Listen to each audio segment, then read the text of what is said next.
There's so much happening. Larry David wrote an op-ed, My Dinner with Adolf, talking about Bill Maher's dinner with Gadolf. And obviously Bill Maher has some choice words for Larry David.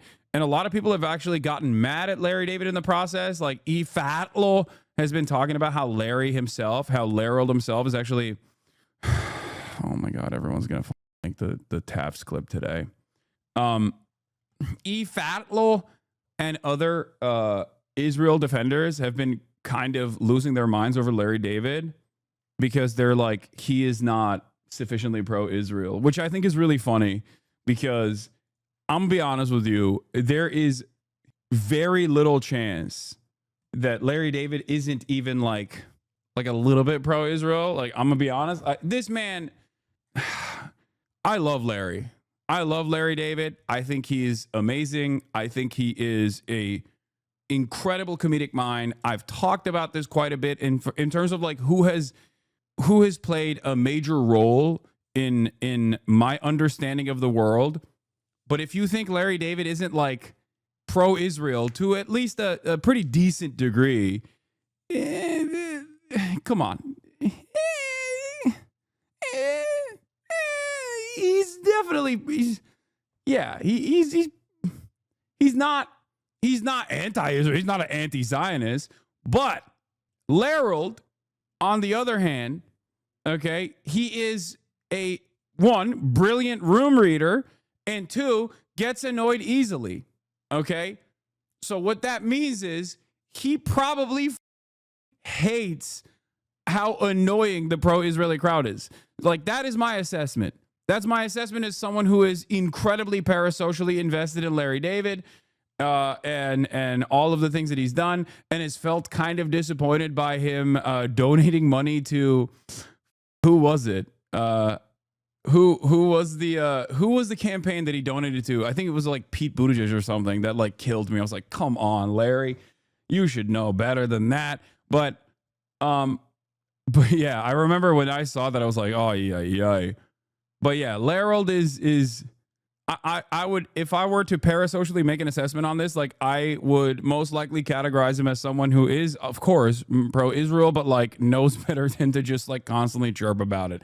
So Larry David writes this New York Times op-ed, and then Bill Maher loses his mind. If you want to understand the timeline here, Bill Maher, incredibly annoying guy, as you know, one of the arch villains of this broadcast. Doesn't know who I am, doesn't matter. I just despise this person. He is basically everything that I hate about liberalism wrapped up into one annoying, smug, entitled asshole package with a ton of alcohol that is like basically on an IV drip on his arm.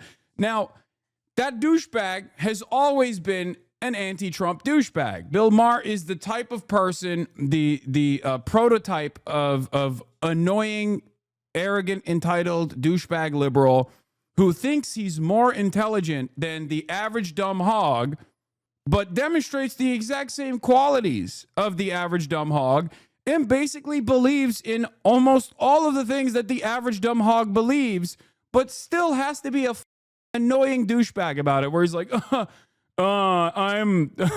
I don't like trans people, but I intellectualize my hatred for trans people. You don't like trans people because you're stupid and uneducated.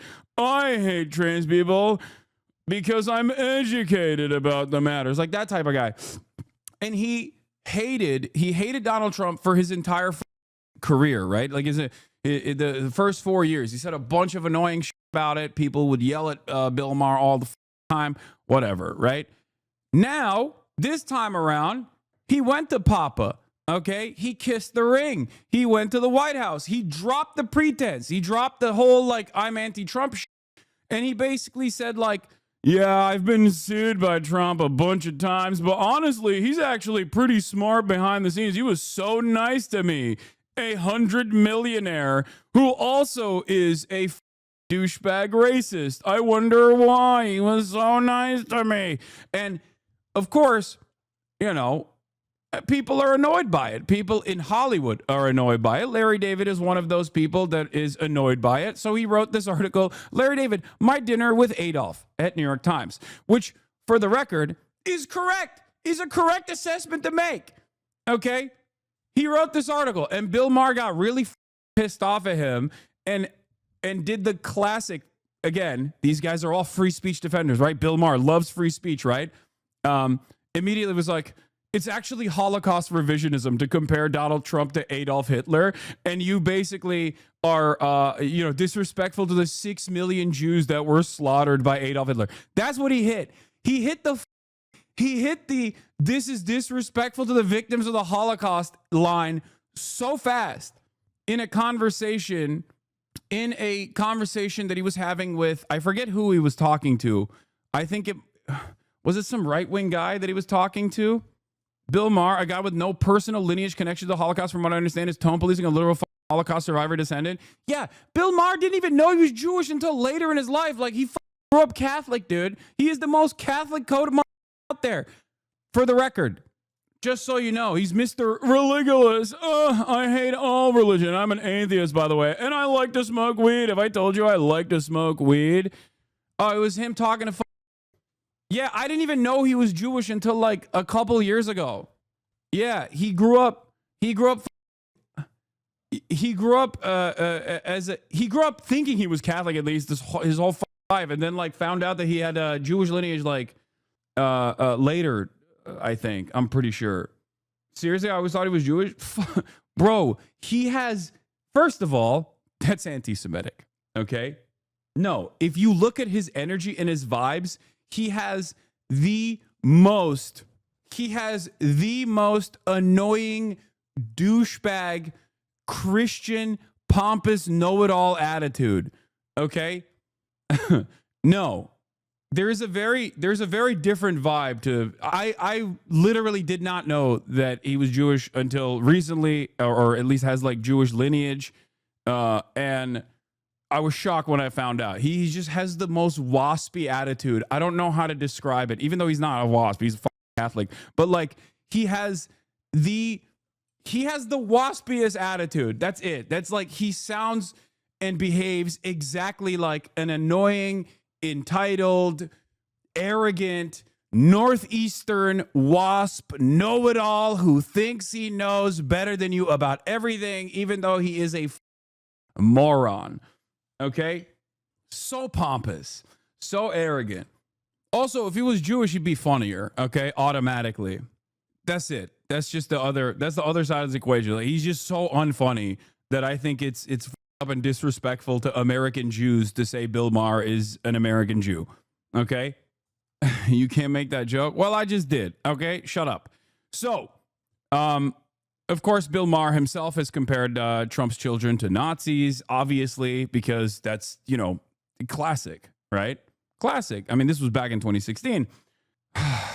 But now he's saying it's disrespectful to the Holocaust victims to compare his situation to his dinner to having dinner with Adolf. Okay. Where does anyone have the clip where he talks to Piers Morgan? Do you guys have that clip? I want to pull it up. I want to pull up the Bill Maher clip, like him complaining about the article. Or I guess like we can start off by reading this article. It's only 4 minutes long.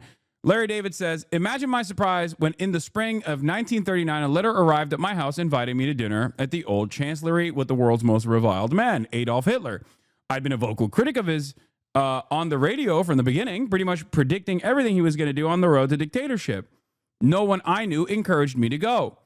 He's Hitler. He's a monster. But eventually I concluded that hate gets us nowhere. I knew I couldn't change his views, but we needed to talk to the other side, even if it has invaded and annexed other countries and committed unspeakable crimes against humanity.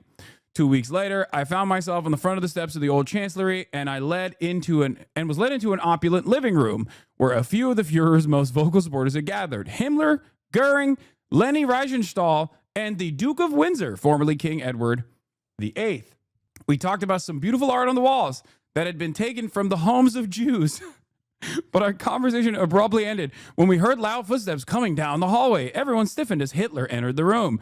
He was wearing a tan suit with a swastika armband and gave me an enthusiastic greeting that caught me off guard. Frankly, it was a warmer greeting than I normally get from my parents, and it was accompanied by a slap on my back. I found the whole thing quite disarming. I joked that I was surprised to see him in a tan suit because if he wore that out, it would be perceived as unfuhrer-like. That amused him to no end, and I realized I'd never seen him laugh before. Suddenly, he seemed so human. Here I was prepared to meet Hitler, the one I'd seen and heard, the public Hitler. But this private Hitler was a completely different animal. And oddly enough, this one seemed more authentic. Like this was a real Hitler. The whole thing had my head spinning. You know what's really funny about this? It is verbatim the Bill Maher monologue, and he just changed out the names of the people and the way that Bill Maher reflected on his meeting with Donald Trump with Adolf Hitler and his cadre of freaks. That's it. This entire op-ed is just literally bar for bar what Bill Maher said about meeting Donald Trump. Larry David. Yeah, and he had a convo with Piers Morgan here. We'll take a look at that, of course. Bill Maher talking about his dinner with Trump at 8:30, and then afterwards we'll get to the Larry David piece that he was upset about at 11:30 in that video. But he said he was starving and led us into the dining room where he gestured me to sit next to him. Goering immediately grabbed a slice of pumpernickel, whereupon Hitler turned to me, gave me an eye roll, and then whispered, "Watch.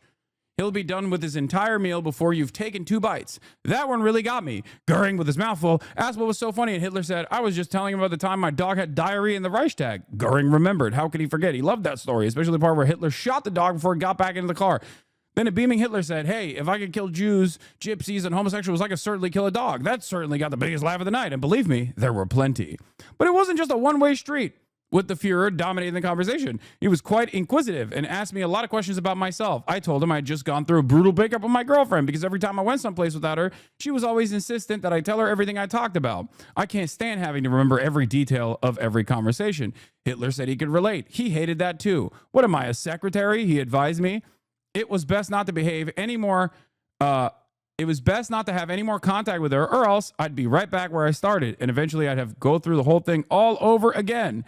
I said it must be easy for a dictator to go through a breakup. He said, "You'd be surprised. There are still feelings."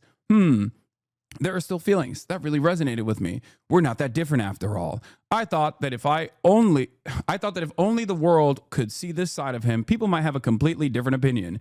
2 hours later, the dinner was over, and the Fuhrer escorted me to the door. "I am so glad to have met you. I hope I'm no longer the monster you thought I was. I must say, mein Fuhrer, I'm so thankful I came. Although we disagree on many issues, it doesn't mean that we have to hate each other." And with that, I gave him a Nazi salute and walked out into the night. So he basically just said, he basically just wrote this article. It's a satirical op-ed talking about, comparing Bill Maher's experience normalizing and like defending Donald Trump to Bill Maher doing this for Adolf Hitler, right? And that's an understandable comparison to make. It's one that Bill Maher has made time and time again, and especially in his second term. If you guys remember, if you were in here in the first Trump tenure, I said over and over again that he was a proto-fascist, that he wasn't a full-blown fascist, that he did not have the ideological motivation to implement fascist policies, even though there was a lot of white nativist policies that he implemented. But he wasn't like trying to. He wasn't coherent enough in his worldview where he was trying to implement some sort of like administrative control in the same way, right? And I was right. In the first term, he was a proto-fascist. He had the instincts for it, fine. That's narcissism. That works really well. But this time, it's a little different. Why? Because all of that narcissism and vengeance is allowing him to perfectly align with the interests of the Republican Party in perpetuity that wanted to do unitary executive committee, a unitary executive theory that is now giving Trump, or rather, Trump is a perfect vessel for these sorts of actions. And they have been taking steps to implement this agenda. We are here already, right? We're here. They arrested a judge yesterday. They arrested a judge, claiming that the judge was actually obstructing justice, right? So TMR played this clip today from 2018 at 6:27 of Bill saying the exact same thing to Geraldo. Where is it? At 6:27? Oh, they're both. You know Trump is my friend. I've known Trump for 40 years. I don't have I to. knew I OJ. don't have. He didn't.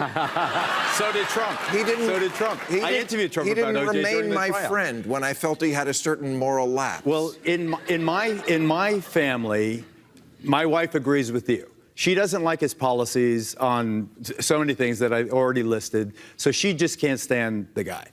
I'm different. I can separate the man who's always been gracious to me, always been nice to my family. You know, we were on Celebrity Apprentice together every day for 6 weeks. I've known him really through every gives a aspect. shit. He's running the world now. What does that matter that he was nice to you at Thanksgiving, Geraldo? I'm not trying to be an asshole to you. You're a smart guy. This befuddles me. But I looked up to you. You know, if you don't look up to me because I'm still friends with the President of the United States, then shame on you, not on me. I don't look up to you because the President of the United States is doing the things that he's doing. Who liberated the developmentally disabled? I mean, seriously. Who stood shoulder to shoulder with the GIs in all of those places? Yeah, so he's a hypocrite. We know that already because Bill Maher got access this time around. This is from 7 years ago. Remember, April 6, 2018. Now Bill Maher is doing the Geraldo Rivera take, ironically enough. And it's actually really interesting that he's doing it right now because Trump is even worse than he was the last term. Trump is worse than he was the last time around. This isn't to say that he was fine the last time around. I think the comparisons of Trump being a fascist or comparisons to Adolf Hitler were perfectly apt even back then. But it is hilarious to me. It is hilarious to me that he is now he's now watched this administration become even more competent, okay, as his popularity is cratering due to a multitude of different reasons. And Bill Maher's like, now is my time. Now is my time to shine. I will defend him from the reasonable center. It is insane to me. Do you have the Zaid thread? I want to see the Zaid Jelani thread of Bill Maher calling Trump Hitler over and over again. I think part of the reason why, Bill Maher complained about Larry David's satirical op-ed saying that making jokes invoking Hitler is insulting the Jews. Now, there are a million different instances where the human version of Brian Griffin, Bill Maher, actually that's an insult to Brian Griffin, I'm not going to lie, but Brian Griffin's human version, I guess, but a significantly worse version of Brian Griffin, has made these comparisons, okay? He's made these comparisons and a lot more. And yet here he is crying to Piers Morgan about Larry David making this apt comparison. People have been in the news that entire time. Donald Trump, Elon Musk, and Bill Maher. So my first question is, do you like being the story rather than talking about the stories? Yeah, the fascist was nice to me, therefore he's forgiven. The white supremacist was nice to me, a white person, therefore he's forgiven. Yeah, it's like when people who are pro-Israel will be like, oh, I don't know what you guys are talking about. I went to Israel and it was awesome. It's like, yeah, dude, you defend Israel. Like, of course, especially if you're Jewish or Christian, and you're a prominent defender of Israel, if you're Douglas Murray and you're there to do a propaganda tour, yeah, they're not going to, they're not going to treat you poorly. Okay. Yeah. No, you moron. It's so dumb. Of course, Trump is nice to you. You're also a very wealthy, rich Hollywood douchebag. Trump loves those guys. Yeah, if you're Jewish but have never stepped foot in Israel, they will literally give you land. Like, what are we talking about? It's like, dude, it's awesome. I don't understand what you're talking about, dude. I grew up here, and they want to give me a free house in the West Bank. The do you mean? It's awesome. Yeah, it's awesome to you. That's kind of the problem. That's the whole point that we're making here. It's awesome to some and really bad for others. Others who used to be in the house that is now being offered to you for free. Thank you for the gifties. Oven Up TV. Thank you for the 10 gifties. What comes with the territory, I never try to do that. It's a little more going on in the week, but I've been through it enough that, it's like, It's actually flattering that people really think that I have. Oh, he's been through so much. Dude, he is such a victim, dude.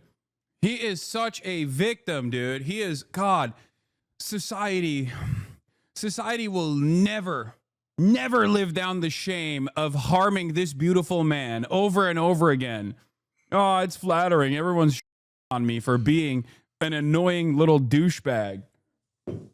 And also being one of the most prominent, annoying liberals who actively hated on Donald Trump, which was valid to do, by the way, only to turn around and be like, well, he extended an open hand to me. So now I'm actually going to tell you he's fine. He's great. Good dude. Real good guy, actually. Real smart guy behind the scenes. That's what he said. That was what was so crazy. The fact that his take was, well, you know, I thought Trump was an idiot and that's why I hated him. But it turns out he just presents himself as an idiot on television. That makes it worse, man. That makes it worse. That makes the situation worse. That means he's like deliberately. I don't even believe Bill Maher on that, by the way. I do think Trump, well, he thinks he's so smart, of course, so he searches similarities to his president. So look, the point I was making, glazing Bill Maher, I was not glazing Bill Maher. Bill Maher's pivot to Donald Trump. No, Fiona. No. Get away. No. Fiona, no. Go to your bed. Go to the couch. Oh gosh, she's gonna. No, Fiona. Fiona, no. She's trying to push through the gate now. She's literally trying to push through the gate. She's like, oh no, I have to come in here. Okay. Fiona, go to the couch. Baba Chowder, Mr. Norea. Go. Fiona, go. Go. No, go. Oh God. Fiona can't be imprisoned. No, she wants to be imprisoned. She wants to be imprisoned. Anyway, my point that I was trying to make was this, okay? Trump being intelligent behind closed doors or being incredibly stupid behind closed doors doesn't matter. Trump's actions and the implementation of his agenda is what matters. The impact of the president's actions is what matters. George W. Bush was a moron. George W. Bush also is one of the worst presidents in American history of all time. A global destabilizer. Did he make those decisions personally? No, Dick Cheney did. We all know that, but it does not matter. The fact that Dick Cheney was the mastermind and the architect behind the war on terror does not change the reality that George W. Bush signed off on it as the president, and therefore he is still culpable. Okay? And what's frustrating about Bill Maher is like he's like, oh well, you know, he made it seem as though the optics were the biggest flaw for Donald Trump. The biggest reason as to why Bill Maher does not like Donald Trump is because he thought he was like an incompetent fool.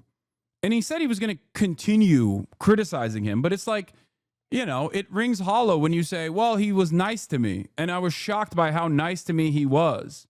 We know Donald Trump likes Hollywood. Okay, we know that. We know that's a major motivator. And you are the manifestation of liberal Hollywood. Donald Trump has always had deep resentment towards the liberal elite, not because the liberal elite have destroyed the country, but because the liberal elite always refused to entertain Donald Trump as one of them. That was the major point of contention for Donald Trump. That's why he hates the liberal elite so much. No, Fiona. Oh, my God. But it doesn't end there. It does not end there, okay? Your hair looks amazing today. Thank you. Somehow this important, which I plainly don't. It's ridiculous. You know, I mean, I was offered a chance to actually sit down for an extended period of time in a private setting with the one person who has dominated all of our lives, whether you like him or not, for the last 10 years. That's just not deniable.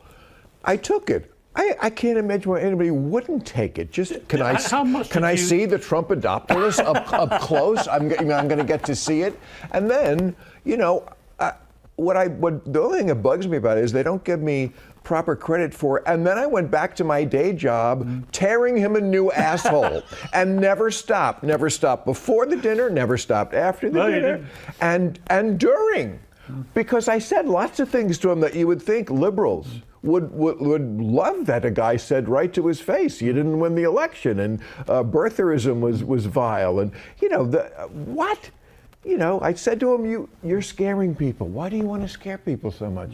So, like, I haven't changed at all, and the fact that it made so many people hysterical, not most people, by the way. I mean, I've certainly heard from zillions, and yeah, it's mostly very positive. But yeah, there are some people, sometimes surprising people. From tariffs to market turmoil, things are looking pretty rough out there. Well, our sponsor, American Hartford Gold, has an answer. Thanks, Pete. Thanks, Pierce. The second part of the conversation starts at 11:45. Larry David's criticisms of Bill's Trump dinner. We read the article already. We read the satirical New York Times article already. Okay. Look, I don't want to get in too much into that, but I think the minute you play the Hitler card, That's what I think. You've lost the argument. Yes. Oh, the minute you've played the Hitler card, you've lost the argument. I would never. Are you saying you lost the argument then? How is he that blind? He's falling into the article. He's like, yeah, he's like Hitler, but he's been super popular for the past 10 years. Exactly. Everything I don't like is Adolf Hitler. Dude, what is the point? What is the point when you can make a Hitler comparison? Where do we get to make this comparison? What is the reason for learning about Adolf Hitler? What is the reason for learning about the Holocaust? What is the reason for learning about any genocide whatsoever? Why is there even a international organ of justice that prosecutes such things if you can never make this comparison? This is incredibly stupid. It is an incredibly stupid argument to make.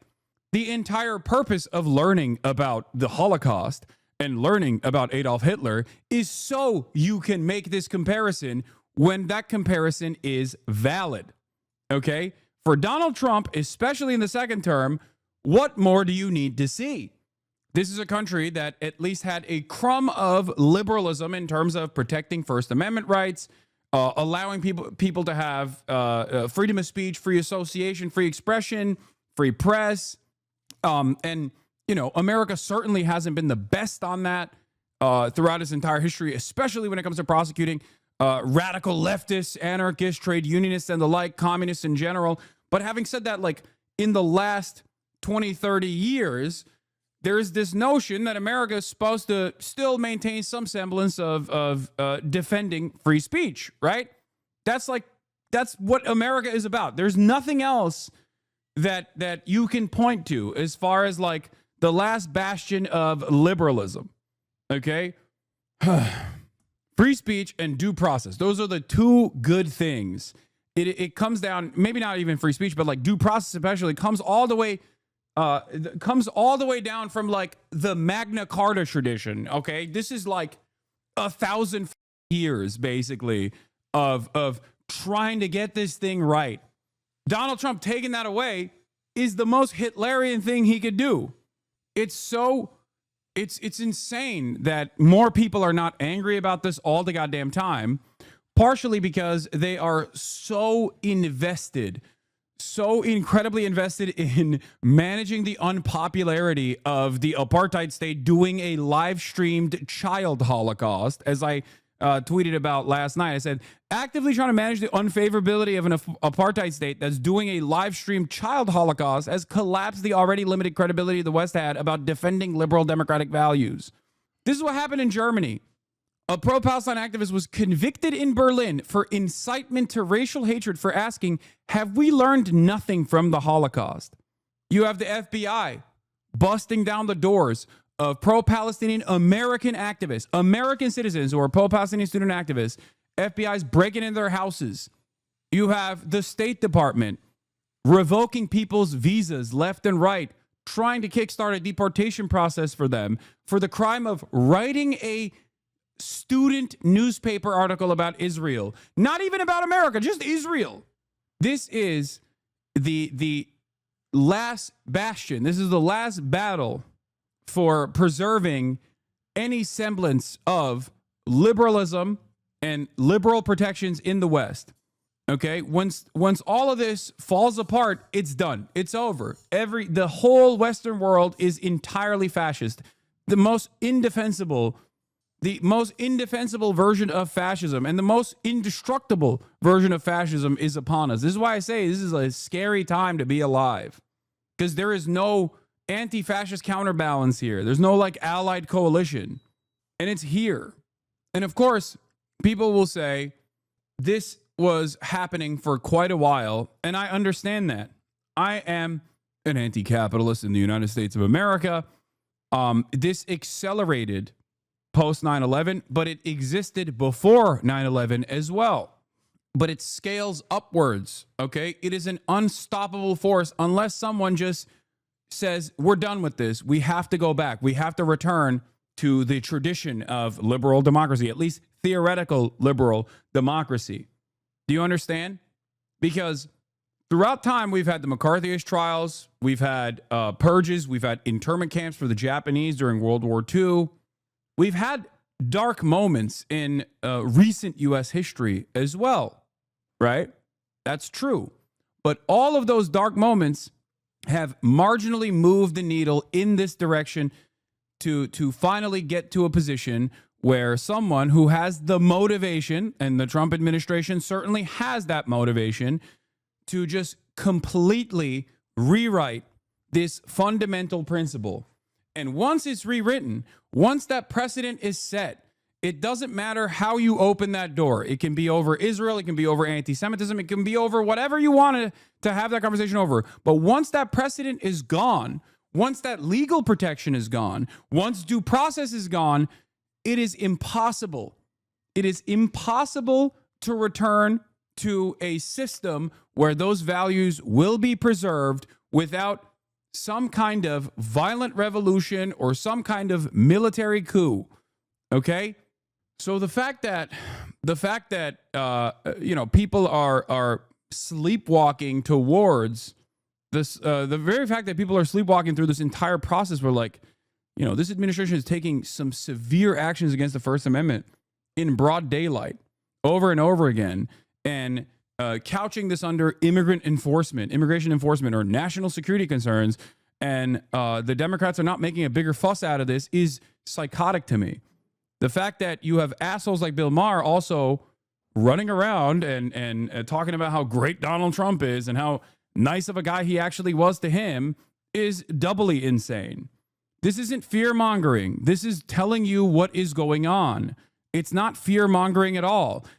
Fear-mongering would be if I was a right-wing person and I was talking about how they're going to black bag us and put us in FEMA facilities for saying that Barack Obama is actually a Muslim agent.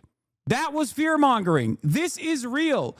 Every single time right-wingers have talked about First Amendment violations because, I don't know, they said the N-word and got banned off Facebook, that was fear-mongering. That's not a real violation of the First Amendment. A real violation of the First Amendment is when the government interferes in free speech, when the government offers penalties for free speech, for exercising your free speech. Fear-mongering is when right-wingers say they're coming after your guns. Fear-mongering is when people say they're coming after Christianity. That's fear-mongering. There is no real threat to any of these things. This is real. This is happening right now. This is just me explaining what is happening at this very moment. So if you feel fear when you understand the things that I'm saying, my warnings, if you heed my warnings and you feel fear, that means you recognize the damage and you recognize the potential long-term impacts. Okay? When someone says, they'll throw you in the slammer for saying Merry Christmas, brother, that's fear-mongering. That's not real. Do you understand? That's not a real thing. That's not happening. You're just making that up. But when you say what is currently taking place, someone got black bagged in the middle of the street by plainclothes ICE officers for the crime, in air quotes, of writing an article that criticized a foreign nation. That's not me fear-mongering. That's what literally took place with Rumeysa Öztürk. That is precisely what happened. She's a Fulbright scholar at Tufts University. And the reason why they put her in a detainment facility was because she wrote an article criticizing a foreign state. And it's on video. It's not like this is speculation. It is straight up on video. Yeah, you can't say we are crying wolf if if there is a wolf in front of you, okay, and the wolf is howling, and you see the wolf on tape, on video. Then there is literally a wolf there. You're not just crying wolf. There's a wolf. I'm pointing to the wolf.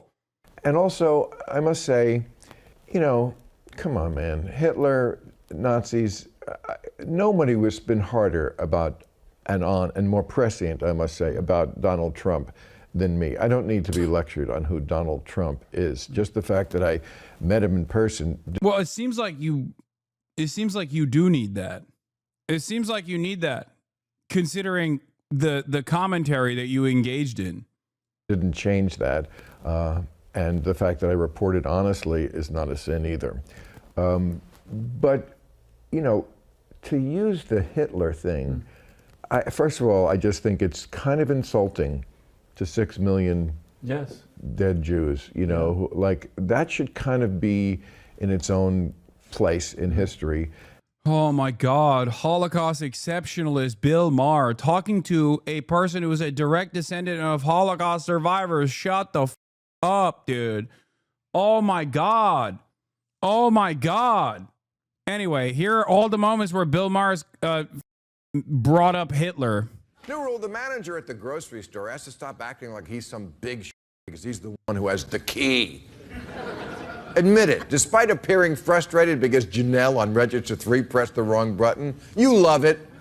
You love it, don't you, Rick? Because, ooh, that gives you a chance to make your big entrance and save the day. Because only you have the precious key. You know, like it's the ring from The Hobbit. You're pathetic, Rick. I can't believe we dated. Bill Maher, Trump a little Hitler adjacent. Right. 2022, Bill Maher compared Trudeau to Hitler. Justin Trudeau. Said, but they take up space. And with that, we have to make a choice in terms of a leader as a country. Do we tolerate these people? It's like, tolerate them. Now you do sound like Hitler. That was... And recently... Same year, he said J.D. Vance and Elisa Stefanik were talking like Nazis. He cracked the joke saying Melania is Mrs. Hitler. 2016, Bill Maher did a segment comparing Trump's speeches to Hitler's. It is an apt comparison to make. And I'm not going to say it's an apt comparison for Justin Trudeau, which is pretty funny because I think Justin Trudeau was talking about like anti-vaxxers and the constant complaints from anti-vaxxers. But Bill Maher, of course, being perennially on the wrong side of every argument, decided to, I guess, be on the anti-vaxxer side of that one. Yeah. The only people you can compare to the Nazis is Hamas. Only Hamas is comparable to Adolf Hitler. Okay?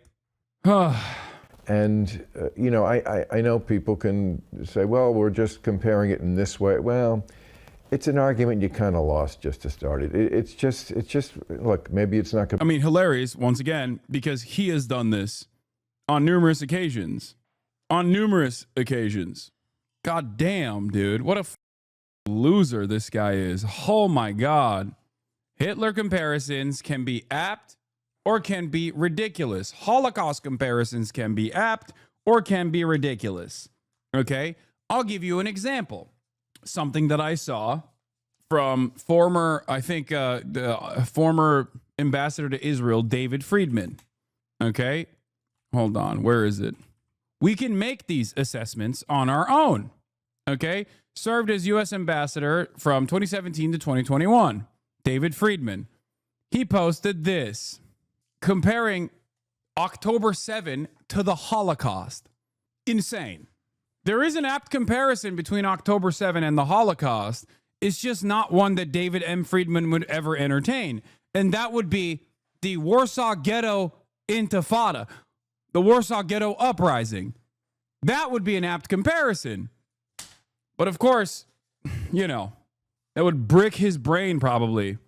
So here's an example of a ridiculous comparison, a laughable comparison, which David M. Friedman defends by saying, sometimes I'm just embarrassed and mortified by the ignorance and malice of those who troll me. Seeing the Auschwitz tattoo on the left arm below, some morons think that they've discovered a rebuttal to the indisputable fact that about 1 million Jews were murdered at the Auschwitz death camp.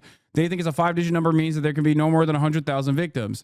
Well, folks, here's some uncomfortable history for you. The numbers were assigned only to those who were placed on work details, which is why most survivors have numbers on their arms. The vast majority of the Jewish victims were sent immediately for what they were told were disinfecting showers. Those showers sprayed deadly gas, causing their asphyxiation, and their lifeless bodies then were shoveled off to the crematoria to be reduced to ash. Sorry, morons, to pour cold water on your brilliant discovery. Here he is responding to Holocaust deniers that are clowning on him, I guess. Okay? The irony, of course, is that this mechanized death and destruction from a far more powerful state apparatus is ironically closer to what Israel has been doing for the past 76 years than the organic, spontaneous militancy that has developed as a consequence of said apartheid and said genocidal settler colonial regime. But good luck. Good luck explaining that to anybody who's like, nah, I'm pro-Israel. Doesn't matter to me. It's crazy. It's crazy to use the Holocaust to continue. It's crazy to use the Holocaust to continue defending an apartheid state that is doing its own version of the live stream child Holocaust in full display of the rest of the universe. Insane. So morally depraved. Having said that, however, as I have done in this process, comparisons between the Holocaust and what Israel is doing are totally apt, because it is a violent, rabid ethno-state built around an exterminationist, ethno-religious supremacist ideology. That is literally what the Nazis were doing as well, constantly looking for additional land for living space. It is almost a one-to-one comparison. The only difference is they don't have concentration camps where they're murdering people, 100 people at a time. That's the only difference. Instead of that, they're bombing them. That's it. Completely logically fair, but Hitler has really kind of got to stay in his own place. He is the goat of evil, and we're just going to have to, I think, leave it like that. So, you know, did I think that was appropriate? No, but people have the right to. Did you know he was going to do it? Of course not. And people. So how did you find out? You know, somebody, my publicist said, this is going on today, and you should know it. And I was like, oh, okay. You know, I mean. Have you had any contact with him since? No. And that's okay. I'm the real victim here. I'm the real victim. How dare Larry David compare Donald Trump to Adolf Hitler? How dare he? I'm Mr. Free Speech, but I loved hanging out with the guy that is finally delivering the death blow to free speech as it stands in America. Remember how intellectually and morally bankrupt all of these supposed free speech defenders are. Remember that. These are all free speech defenders, chatters. Remember that. From Bill Maher to Ben Shapiro to Barry Weiss to all of these right-wing commentators that were supposedly for free speech, every single one of them is an intellectual fraud. Every single one of them has demonstrated their moral depravity. Because right now, Asmongold, another great example, okay? Every single person that has been like, I love free speech, turns out the only reason why they quote-unquote love free speech was to defend people saying hate speech. That's it. Nothing else. Nothing else. When the moment came, and in broad daylight, the administration decided to take action against people exercising their First Amendment rights to criticize not even the United States of America, but a foreign nation, calling out the atrocities, and all of these are quiet or championing it. They're either not saying anything about it on purpose because they know how hypocritical it looks, or they're championing it without even caring about how hypocritical it looks. Okay, look, my whole reason to go to the White House, you know, I said it right at the beginning of the speech I made about it, was, you know, talking to Kid Rock right here, and we were just like, there's got to be a better way than just hurling insults from 3,000 miles away. I mean, maybe, you know, nothing will come of this, but what I know nothing will come from is pretending to ignore the person who has all the power. Democrats have no power. So to think that your method of running out of the room screaming, I'm not talking to you, maybe my thing has a 1% chance of succeeding. Yours definitely has 0. Not 0. And the final thing I'd say about the Larry David thing is I read it. I was just like you. I find it really strange because, like, it's not like, dude, it's not like he had that conversation and, like, convinced Donald Trump to not do some of the things that he's doing. Like, you have to look at this. You have to look at what took place here. Bill Maher going and visiting Donald Trump and having this, like, back and forth and whatever. And in the aftermath of that back and forth, like, how he accounted that or recounted that experience, right? In that process, who won? Okay, who got more? Who gained more out of that? If Bill Maher seemingly cared about upholding these, like, liberal values, for example, okay, did he get anything out of that other than, you know, having direct access to Donald Trump? No, he didn't get shit out of it. It's not like he was able to convince Donald Trump to stop, I don't know, deporting people. You didn't get anything. You got a Trump hat, and Trump got a lot out of it. He got a hater, a liberal, a very loud liberal hater of his who only hated him on the optics anyway. He didn't have real smoke for Donald Trump in the way that, like, I do, for example. He got that guy to turn around and say nice things about him. So you got duped by a moron, is my point. Like, that's what's so crazy about it. This guy is not the most brilliant guy. You understand? Donald Trump is not the most brilliant guy at all. He's constantly getting duped. He's getting duped by people in his immediate orbit. He's getting duped by China. He has he got duped by Vladimir Putin, famously, where he thought that Vladimir Putin actually cared about him. I guess that's why he said, "Vladimir, stop! Putin, stop!" Yesterday, this happened yesterday, and Bill Maher, in all of his seemingly intellectual superiority complex, in all this time, Bill Maher thought he was intellectually superior to Donald Trump and Trump supporters. And it turns out that dumbass was able to dupe him in the same way that others have duped that dumbass. What happened? How'd this happen? The moment I saw Hitler. Yeah, okay. And then the rest of it is just like complaining about Adolf, okay? But yeah, so Larry David writes this article. He complains about it, even though he has time and time again made this exact same comparison.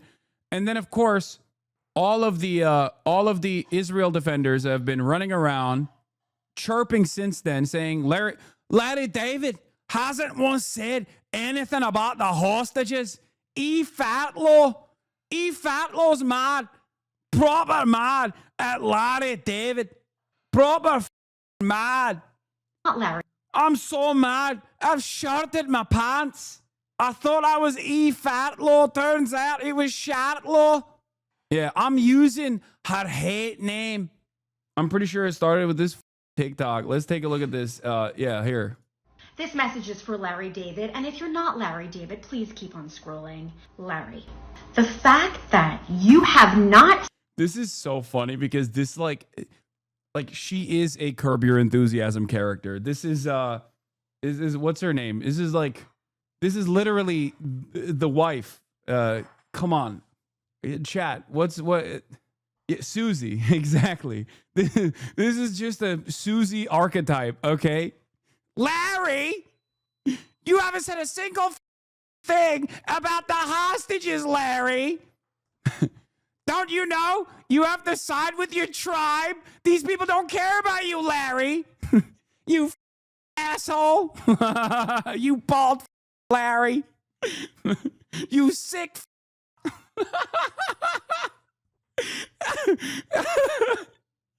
Oh, it's so awesome. Oh, what the how is your Susie so good? Because I am a real one. I'm such a real one. I'm such a real Larry David fan. HBO still sends me promotional material for Curb Your Enthusiasm. Even HBO knows I love Larry. said a word about the atrocities of October 7th. Not a word about the... This literally is a Curb bit. I'm losing my mind. This is straightforwardly a Curb bit. Harassment and violence against Jews all over this country. But this is what you choose to speak out on. Bill Maher's meeting with Trump at the White House because you have such a severe case of Trump derangement syndrome that it makes you absolutely insane. You can't imagine how Bill Maher, a human, would want to have a conversation with another human that he doesn't agree with. That just rocks your world. But slaughter, rape, and kidnapping of Jews on October 7th? Yeah, no, you're fine with that.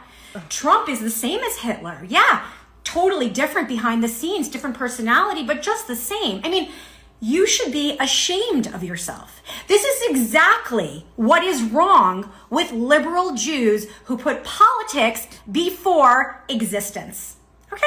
So if you're not Larry David and you watch this, thank you for watching and please share it. But if you are Larry David, I hope you will seriously consider your role in the demise of Jewish civilization. It's so good. Come on, dude. Look. All I'm going to say is this. Palestinian chicken episode aside, I think Larry David probably is not an anti-Zionist, okay? And I say this as someone who is a firm and committed defender of Larry David, as someone who is a major fan of Larry David, as someone who has talked about how Larry David is incredibly important, like a formative comic in my development, okay? But Larry David also probably is super annoyed. probably is super annoyed with this type of commentary. Okay? So I feel like the more he has most likely encountered this sort of commentary in his personal life, and I'm being very parasocial when I say this, the less likely it is that he will say anything that is even remotely pro-Israel, because he is a diehard liberal at his heart. This is some of the same exact motivations that I think, maybe not to the same degree, but like it's the Bernie Sanders phenomena. You know what I mean? He says liberal Zionist from the main stage where people are like, dude, what are you saying? What do you mean Israel has a right to defend itself? But you never see him take action against the pro-Palestinian side of the conversation. And he doesn't spend any time on that. And as a matter of fact, he highlights the pro-Palestinian side of the conversation. But, you know, his own personal contradictions are still obviously there. Okay? It's because Larry David most likely, you know, understands that this is an indefensible position.